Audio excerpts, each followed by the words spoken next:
When you have a baby, you obviously are hoping that there'll be no problems. It frankly never occurred to me my son would have a problem. He was great when he was born.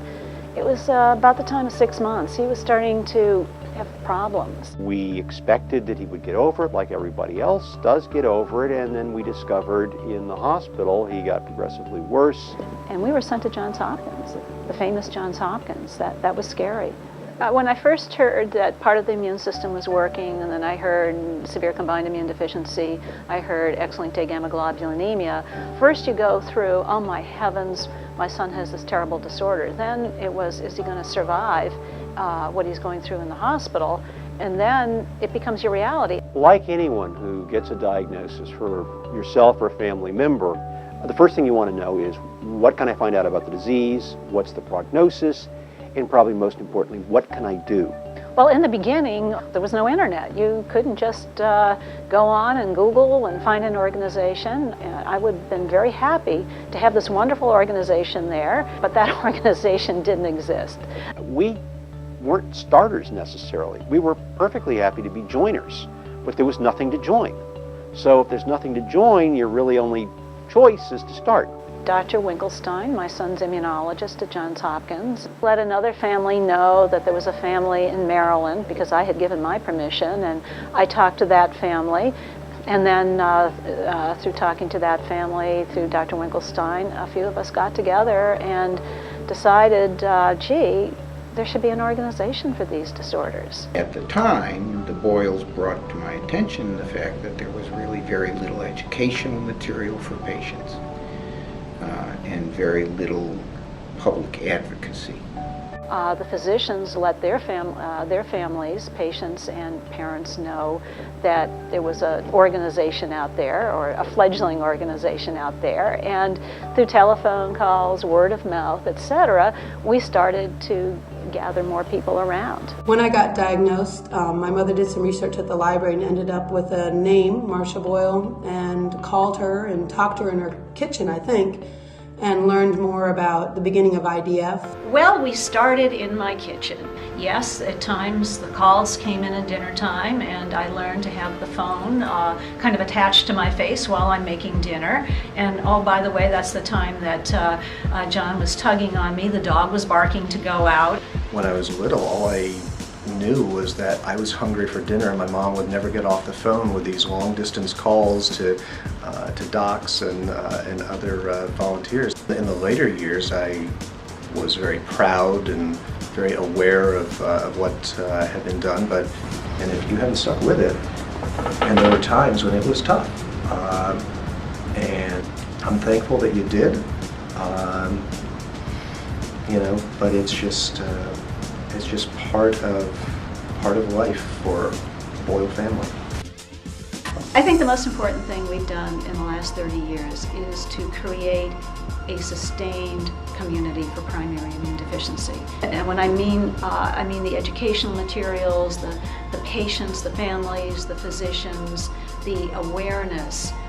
We have done what I wanted to do in the early years. We have created a community.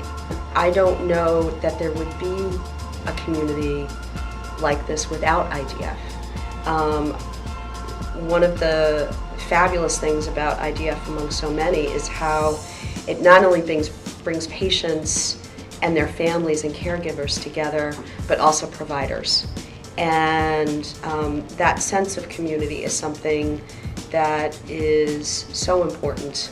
The whole idea of the organization is to give people the tools to be their own advocates and to take control of their lives. It may sound trite, but that's what it's all about. The Patient and Family Handbook, for instance, in its 4th edition, when John was diagnosed, there were no materials for patients anywhere in the world. We developed them. We developed them because these are the questions that people have. Every program we've ever developed because the needs, the questions that people have. I got all this information from the Immune Deficiency Foundation. Otherwise, I would have not known anything. And if you have any issues, call IDF. They help you with everything. I've gotten so much help. One of the first things I wanted to do was to survey the patient population, learn more about the disease.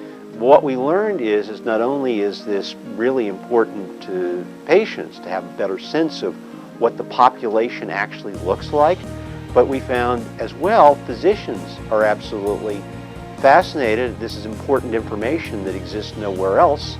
So it's very important.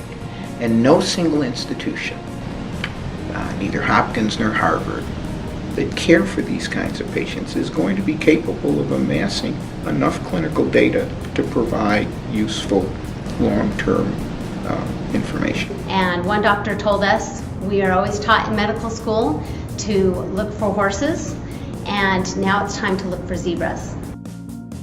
But as I've seen IDF grow to meet the needs of different types of patients at different stages of their life, the different diagnoses that we're dealing with, I think well over 150 different types of primary immune deficiencies right now, and to give everyone a voice and a space under that big tent not only helps with those of us dealing with our own diagnoses, but to feel part of a bigger, broader community, that you don't have to explain what you're going through, they know.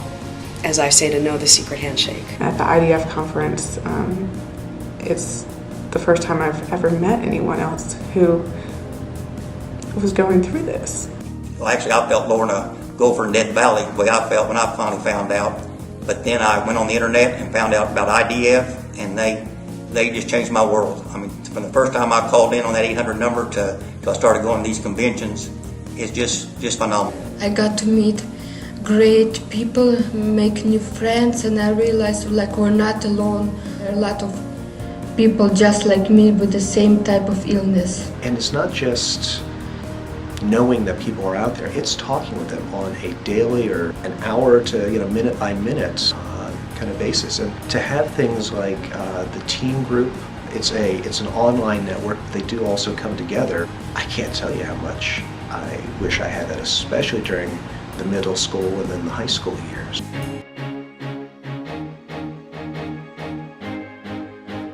But right now, IDF is, I think, in a very good place. We've developed some of the programs that our patients truly need. The advocacy area is just exploding. Healthcare reform, concerns of access to care makes an organization like the Immune Deficiency Foundation even more important than ever. We now need the prudence to step up to the plate and make SCID newborn screening a standard of care. Many of my patients felt that they could not have had as good a quality of life without the Immune Deficiency Foundation. So I think it persists because even though it may only be 1 in 1,000 individuals who are recognized with immune deficiencies, and certainly the number is more common than that, even though it may be relatively uncommon, to those people it's 100%. It's not uncommon. And the Immune Deficiency Foundation has been a great resource to find other parents and other patients that share the same characteristics that we do. And it's a bond that we have among each other. And we're just happy to be able to be a part of such an organization. You know, I can look and say, why me?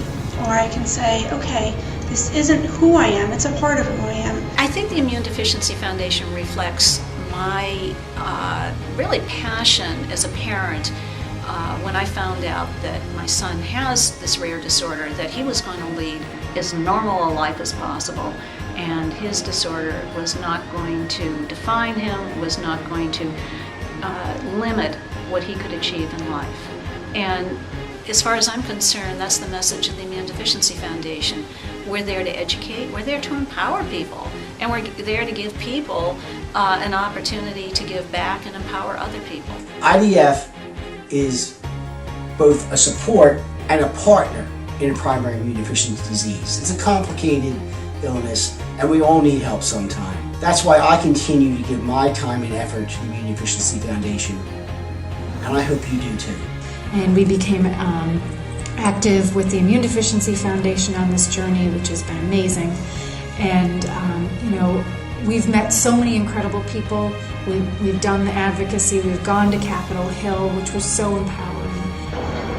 The IDF I'm very thankful for because of all the good things they do for us, especially the fact that we realize that we're part of a community, and and we're not alone. This organization has given me back